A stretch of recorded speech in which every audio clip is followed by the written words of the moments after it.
আসসালামু আলাইকুম ওয়া রাহমাতুল্লাহি ওয়া বারাকাতুহু। সমস্ত প্রশংসা সেই মহান রব্বুল আলামিনের জন্য, যিনি আমাদিগকে এই পবিত্র মজলিসে জান্নাতে মাহফিলে এসে বসার তৌফিক ইনায়েত করেছেন। তারই আমরা সকলে মিলে শুকরিয়া আদায় করে সকলে বলি আলহামদুলিল্লাহ। তারপরে পরে নবী পাক সাহেবের আওলাদ সাল্লাল্লাহু তাআলা আলাইহি ওয়াসাল্লামের প্রতি অগণিত দরুদ ও সালাম অবতীর্ণ হোক, সকলে বলুন আল্লাহুম্মা আমিন। ব্রাদার মিল্লাত ইসলামিয়া, সংক্ষিপ্ত সময়ে কি বলবো বুঝতে পারা যায় না। ইসলামের মৌলিক বিষয় 5টি, তার মধ্যে একটি নিয়ে আমি আলোচনা রাখব। আমরা সকলে জানি তো, বলেন ইসলামের মৌলিক বিষয় কয়টি? বলেন না জোরে একবার চাচা, কয়টি বলেন? 5টি। একটা হচ্ছে তাওহীদ, অর্থাৎ লা ইলাহা ইল্লাল্লাহ মুহাম্মাদুর রাসূলুল্লাহ সাল্লাল্লাহু আলাইহি ওয়াসাল্লাম। দ্বিতীয় নামাজ, তৃতীয় রোজা, চতুর্থ যাকাত, পঞ্চম হজ। যাকাত নিয়ে আলোচনা রাখবো আলহামদুলিল্লাহ। আল্লাহ তাবারক ওয়া তাআলা যেমন আমাদের উপরে নামাজ ফরজ করেছেন, অনুরূপ যাকাতও ফরজ করেছেন। বললেন না, যেমন নামাজ ফরজ করেছেন অনুরূপ যাকাতও ফরজ করেছেন। তো আল্লাহ কোরআনের মধ্যে বলছেন, ওয়াতুজ যাকাত, হে আমার বান্দা বান্দিরা তোমরা যাকাত প্রদান করো। এখন যাকাত কাকে দিতে হবে জানার তো একটা বিষয়। তো আসুন আমরা জেনে নিই। যাকাত শব্দের অর্থ হচ্ছে কি? পবিত্র করা। বলুন না সকলে, কি করা? একবার জোরে বলবেন না একবার? আর একটু সামনে চলে আসেন না দাদা, খুব উপকৃত হব আমি। আলহামদুলিল্লাহ, এই ওয়াদের পরে আপনার জন্য দোয়া করে দাও। একটু সামনে আসেন, যাকাতের মূল্যবান আলোচনা হবে। একটু তাড়াতাড়ি চলে আসেন না, চলে আসুন।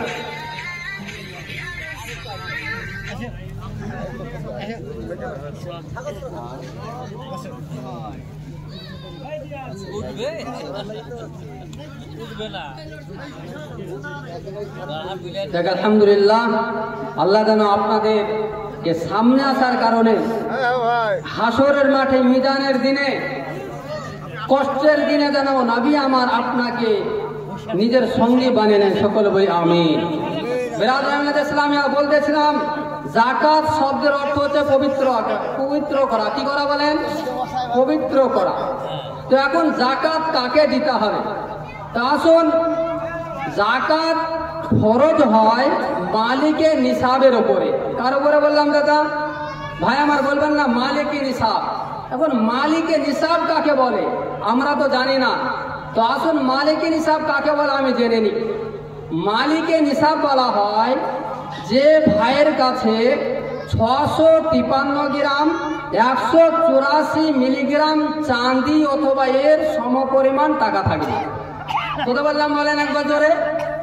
653 গ্রাম 184 মিলিগ্রাম। এটা যদি মনে না থাকে জেনে নেন। 56 ভরি চাঁদির যদি আপনি মালিক হন অথবা এর সমপরিমাণ টাকা থাকে, তো শরিয়ার পরিপ্রেক্ষিতে আপনি হচ্ছেন ধনী ব্যক্তি। কি ব্যক্তি? ধনী ব্যক্তি। তো এখন যাকাত কখন লাগবে? ধনী হলে যাকাত লাগবে না, বরং এই যে আজকের তারিখে এখন যদি আমরা 56 ভরি চাঁদির ক্যালকুলেশন করি, এর কত টাকা হবে? 700 টাকা ভরি যদি মানেন তো 39,200 টাকা হয়। আর 800 টাকা ভরি যদি চাঁদি বলেন তো 40,800 টাকা হয় সম্ভবত। আপনারা একটু ক্যালকুলেশন করে নেবেন। তো যে ভাইয়ের কাছে আজকের তারিখে আপনার সমস্ত খরচ খরচা বাদ দিয়ে যদি 45,000 টাকা অথবা 40,000 টাকা থাকে, আর তো আপনি হলেন শরিয়ার পরিপ্রেক্ষিতে ধনী ব্যক্তি। কি ব্যক্তি বলেন? একটু বলবেন না? যাকাত না দিলে কি যে হবে, এই বিষয় নিয়ে 2-5 মিনিট আলোচনা হবে। তো দেখেন, তো ধনী ব্যক্তি কাকে বলা হয়? যে ভাইয়ের নিকটে, যে চাচার নিকটে 45,000 টাকা অথবা 40,000 টাকা থাকবে, তিনি হচ্ছেন শরিয়ার পরিপ্রেক্ষিতে মালিকের নিসাব। এখন মালিকের নিসাব হলে কি করতে হবে? তো বলা হয়েছে মালিকের নিসাব যদি হয়ে যায় তো সেই ভাইকে সাদকায়ে ফিতরা অর্থাৎ রমজান মাসে ফিতরা আদায় করতে হবে। যদি মালিকের নিসাব হয়ে যায় তাহলে তার উপরে কুরবানি করা ওয়াজিব। এখন যাকাত কখন দিতে হবে? তো হাদিসের মধ্যে বলা হয়েছে হাত্তা ইয়াহুলা আলাইহিল হাউলু, এই যে আপনার কাছে 45,000 টাকা অথবা 40,000 টাকা রয়েছে, আজকের তারিখে গচ্ছিত ভাবে আছে, এই টাকার উপরে যদি 1 বছর অতিবাহিত হয়ে যায় আর 2026-এর আজকে 27 তারিখ যদি হয়ে যায় তাহলে আপনার উপরে যাকাত প্রদান করা ফরজ। বুঝতে পারলেন? হ্যাঁ আমার বুঝতে পারলেন? বুঝতে পারলেন না? কেউ যদি 45,000 টাকার মালিক হন সমস্ত খরচ খরচান বাদ দিয়ে, আর এই টাকার উপরে যদি 1 বছর পেরিয়ে যায় তো সেই চাচা বাবাকে আমার ভাইদের উপরে যাকাত দেওয়া ফরজ। মাল তো আমার, কিন্তু আল্লাহ মালের উপরে হুকুম লাগু করে দিয়েছেন, হে আমার বান্দা আমি তোমাকে মাল দিয়েছি ঠিক আছে, তোমাকে ধন দৌলত দিয়েছি ঠিক আছে, কিন্তু আমার নির্দেশ পালন করতে হবে। কি? তোমার মালের উপরে ফকির মিসকিনের হকটা আমি বাধ্যতামূলক করে দিয়েছি। তোমরা যখন মালিকের নিসাব হয়ে যাবে আর মালিকের নিসাবের উপরে 1 বছর অতিবাহিত হবে তাহলে তোমার মাল থেকে, তোমার মালের উপরে ফকিরের হক রয়েছে, ইয়াতীমের হক রয়েছে, সেই হকটা তাদেরকে পৌঁছে দাও। নচেত কি হবে? কি হবে? যে ডাইরেক্ট মার্ডার করে বলে না, চুরি করে বলে না, লুটেরু বলে না, আপনি লুটেরু না, আপনি চোর নন। তাও যদি আপনার মালের উপরে যাকাতটা আল্লাহ ফরজ করেছেন, যদি না দেন তো এতিমের মাল আপনি চুরি করে খাচ্ছেন, এতিমের মাল আপনি লুট করে খাচ্ছেন। তাই বিরাদর মিল্লাত ইসলামিয়া আপনার উপরে যাকাত দেওয়া ফরজ হয়ে যাবে। আর আপনাকে যাকাত কত টাকা দিতে হবে? বলা হয়েছে 100-এ 2.5 টাকা, 1000-এ 25 টাকা, আর লাখে হচ্ছে 2500 টাকা। কত টাকা? 25 টাকা, 2500 টাকা। তো এখন দেখুন আমরা মালিকের নিসাব কি নিসাব না। তাই বিরাদর মিল্লাত ইসলামিয়া বক্তা হয়তো আসছেন, তার আগে বলে নেই যিনারা যাকাত দেয় না, বিরাদর মিল্লাত ইসলামিয়া মনোযোগ সহকারে শ্রবণ করবেন। নারায়ে তাকবীর, নারায়ে তাকবীর, নারায়ে রিসালাত, নারায়ে রিসালাত। মৌলানা মোহাম্মদ জিয়াউল মুস্তাফা সাহেব, মৌলানা মোহাম্মদ জিয়াউল মুস্তাফা সাহেব কোকিল কণ্ঠ জীবনী বক্তা। নারায়ে তাকবীর, নারায়ে রিসালাত। তো বিরাদর মিল্লাত ইসলামিয়া কোকিল কণ্ঠ বক্তা আপনাদের সম্মুখে চলে এসেছেন। তো আমার ভাইয়ের কাছে অনুরোধ করব 2-5 মিনিট আমাকে আপনার টাইম থেকে দিয়ে দেন। এই যাকাত একটা মূল্যবান বিষয়, এই বিষয়টা কিন্তু আমাদের আলোচনা খুব কম হয়। বিরাদর মিল্লাত ইসলামিয়া মনোযোগ দিবেন এদিকে। যাকাত দেওয়া কারো করে করে বললাম, চাচা বলবেন না একবার? মালিকের নিসাব কারো করে গো বলছেন না, রাগ মনে হচ্ছে আমার উপরে। জানতে হবে বাবা, মালিকের নিসাবের উপরে যাকাত দেওয়া ফরজ। এখন আপনার উপরে ফরজ হয়ে গেছে, তো কটা জিনিসে যাকাত লাগে আমাদেরকে জানতে হবে। যাকাত দিতে হয় 3টে জিনিসে। কয়টা গো? একটা হচ্ছে সামান অর্থাৎ সোনা চাঁদি যদি আপনার কাছে থাকে। দ্বিতীয় হচ্ছে মালে তিজারাত, আপনি যদি ব্যবসা করেন হালাল ব্যবসা, এটা না যে আমার ছেলে হালাল ব্যবসা করে বন্ধন ব্যাংকের ম্যানেজার, বুঝলেন না? হালাল ব্যবসা, সুদের ব্যবসা করছে, সুদের জায়গাতে কি করছে? চাকরি করছে, বলছে আমার বেটা সুদের ব্যাংকের ম্যানেজার, বলছে না বন্ধন ব্যাংকের ম্যানেজার। আল্লাহ তৌফিক দেখ। তো বিরাদার যাকাত ফরজ হয় 3টে জিনিসের উপরে। একটা হচ্ছে সামান অর্থাৎ সোনা চাঁদি যদি আপনার কাছে থাকে। দ্বিতীয় হচ্ছে মালে তিজারাত, আপনার যদি ব্যবসা থাকে। তৃতীয় হচ্ছে মালে সাইমা অর্থাৎ গরু ছাগল আপনার বাড়িতে যদি থাকে। এই 3টে জিনিসের উপরে যাকাত ফরজ হয়। এবার দেখেন আজকের তারিখে আপনি একটা দোকান দিয়েছেন অথবা কোনো জমি আপনি ব্যবসা করছেন, কোনো দোকান আছে, 40,000 অথবা 45,000 টাকা সেই ব্যবসাটা লাগিয়েছেন। তো আপনি শরীয়তের পরিপ্রেক্ষিতে মালিকের হিসাব, আর এই উপরে যদি 1 বছর পেরিয়ে যায় তো আপনার উপরে হিসাব করে যাকাত দেওয়া হচ্ছে ফরজ। তো বিরাদর ইসলামিয়া যিনারা যাকাত দেয় না, হাদিসের মধ্যে বলা হয়েছে যে সোনার আপনি যাকাত দেননি, যে চাঁদির আপনি যাকাত দেননি, যে মাল ধন দৌলতের যাকাত দেননি, আল্লাহ তাবারক তাআলা কাল কিয়ামতের মাঠে হাসরের ময়দানে এই মালগুলোকে কি করবে জানেন? এই মালগুলোকে আগুনের তক্তা বানিয়ে দেবে। আগুনের তক্তা বানিয়ে দিবে। মিকুয়া মানে হচ্ছে স্ত্রী, যেমন আপনার কাপড় প্রেস করা হয়, কাপড় প্রেস করি অনুরূপ যেনারা যাকাত প্রদান করবে না, সেই উত্তপ্ত গরম আপনার প্লেট বলা হয়েছে, তার এই পাদরে আপনার স্পর্শ করানো হবে, বাম সাইড দিয়ে বের হয়ে চলে যাবে, বাম সাইডে স্পর্শ করা হবে, ডান সাইড দিয়ে বের হয়ে চলে যাবে, পিছনে স্পর্শ করা হবে, সামনে দিয়ে বের হয়ে চলে যাবে, সামনে আপনি স্পর্শ করা হবে, পিছন দিয়ে বের হয়ে চলে যাবে। তাকে কতদিন শাস্তি দেওয়া হবে? 50 আলফা সানা। সেই দিনটা হবে, একটা দিন হবে 50,000 বছরের সমান, আর তাকে শাস্তি দেওয়া হবে ইলাল কিয়ামা, কিয়ামত পর্যন্ত তাকে এই শাস্তিটা দেওয়া হবে। বাবা, আপনার এত কঠিন বলা হয়েছে, আর আপনি যাকাত দিচ্ছেন আপনার মালের উপরে।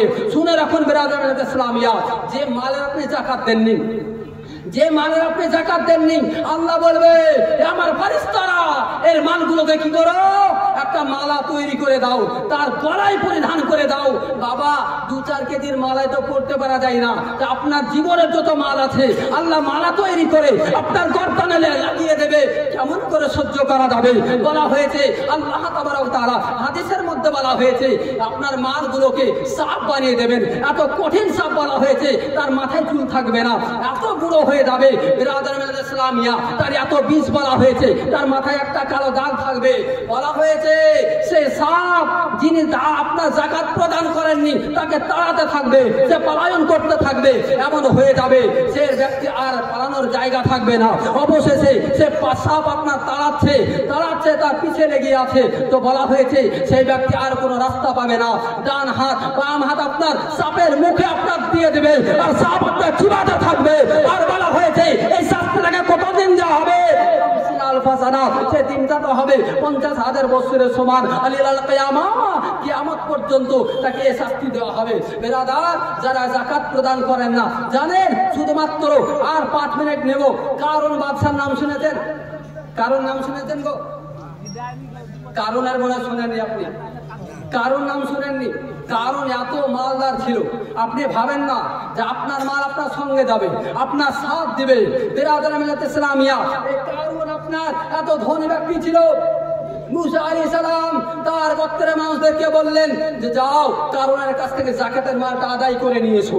কারুনে কিন্তু অনেক মাল ছিল, অনেক আপনার ধনী ব্যক্তি ছিলেন, তো কি করলো সে আপনার যাকাত দিতে অস্বীকার করলো। তারপরে কি জানেন, একজন গর্ভবতী মহিলাকে নির্ধারণ করলো যে মুসা আলাইহিস সালামের উপরে বদনাম লাগাতে হবে।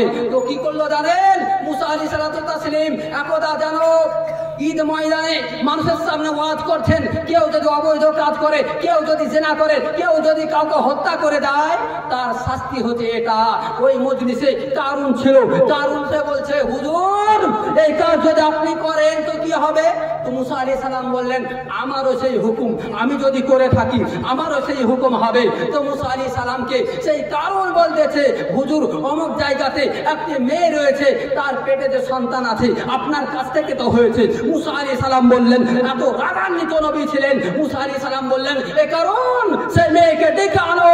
ওই জায়গাতে মুসা আলাইহিস সালামের সম্মুখে ডাকা হলো। ডাকার পর মুসা আলাইহিস সালাম সেই মেয়েটিকে জিজ্ঞেস করছে, এই মহিলা তুমি সত্য কথা বলবে, তোমার পেটে যে বাচ্চা রয়েছে এই বাচ্চাটি কার? তো সেই মেয়েটি আপনার মুখ থেকে সত্য কথা জারি হয়ে গেল, বলছে হুজুর এই কারণ আমাকে অনেক ধন সম্পদ দিয়েছে, অনেক মাল দিয়েছে, যাকাত দেয় না, কিন্তু হারাম জায়গাটা খরচ করছে। বিরাদরান ইসলামিয়া বলছে যে হুজুর তিনি আমাকে টাকা দিয়েছেন আর আমাকে মিথ্যা কথা বলতে বলেছেন। হুজুর সত্য কথা বলছি, আমার পেটে যে বাচ্চাটা রয়েছে এটা আপনার নয়, বরং অন্য মেয়ের। আল্লাহু আকবার। মুসা আলাইহিস সালাম এই জমিনকে হুকুম দিল, খুশি কি এই জমিন এই কারুনকে তুমি গিলে নাও। তো বলা হয়েছে হাদিসের মধ্যে এই কারুনের যেন তখনো পর্যন্ত মাটি গিলে নিল। তারপরে কারুন আপনার ক্ষমা চাইছে, হুজুর আমাকে ক্ষমা করে দেন, আর এরকম কাজ করব না। তো আল্লাহর নবী হযরত মুসা কালিমুল্লাহ একে তো খুব রাগান্বিত নবী ছিলেন, এই মাটিকে বললেন খুশিহি এই মাটি তুমি একে গিলে নাও। বলা হয়েছে তার মাঝে পর্যন্ত সেই মাটি আপনার কিনে নিল। তারপরে বলছে হুজুর আমাকে মাফ করে দেন। না না, মাপের কোনো নাই। হযরত মুসা কালিমুল্লাহ আলাইহিস সালাতু তাসলিম বললেন খুশিহি এই মাটি তুমি একে গিলে নাও। বলা হয়েছে তার হাড় পর্যন্ত জানো তাকে গিলে নিয়েছে। অবশেষে এই মাটিটাকে পুরোটা গিলে নিল। আল্লাহ তরফ থেকে ওহী চলে এলো, এ মুসা তোমার গোত্রের মানুষকে হুকুমটা দিয়ে দাও, এর জন্য মাল ধন দৌলত আছে, এর মাথার কাছে এনে দেখ। আর কি হয়েছে জানেন, সমস্ত মালগুলো নিয়ে আসা হলো, আর কারণ যেমন মাটিতে ঢুকে গেল, মাটি গিলে নিল। এই কারণে সমস্ত মাল যেন মাটি গিলে নিয়েছে। আপনার শুনতে পাওয়া যায় এখনো পর্যন্ত যেন এই মাটির নিচে ঢুকে চলে যাচ্ছে। আল্লাহু আকবার।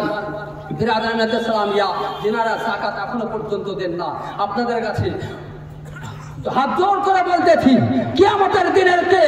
কিয়ামতের দিনকে স্মরণ করেন। আপনার মাল আপনার সঙ্গে যাবে না, আপনার মালের উপরে আল্লাহ হুকুম লাগু করে দিয়েছেন, বান্দা আমি তো তোমাকে দিয়েছি, তোমার দিতে এত ভয় কিসে? তুমি তো আদায়টা করে দাও না। আদায় যদি করে দাও, কাল কিয়ামতের মাঠে হাসরের ময়দানে লাঞ্ছিত হতে হবে না, কারণের মতো হতে হবে না। তাই ব্রাদারান ইসলামিয়া, অনেক টাইম হয়ে গেছে, বেশি টাইম নিলাম, আমি ক্ষমা চাইছি। বিরাদারান ইসলামিয়া বলা ভাষার মধ্যে যদি ভুল ত্রুটি হয়ে থাকে ক্ষমা প্রার্থী। আসসালামু আলাইকুম ওয়া রাহমাতুল্লাহি ওয়া বারাকাতুহু।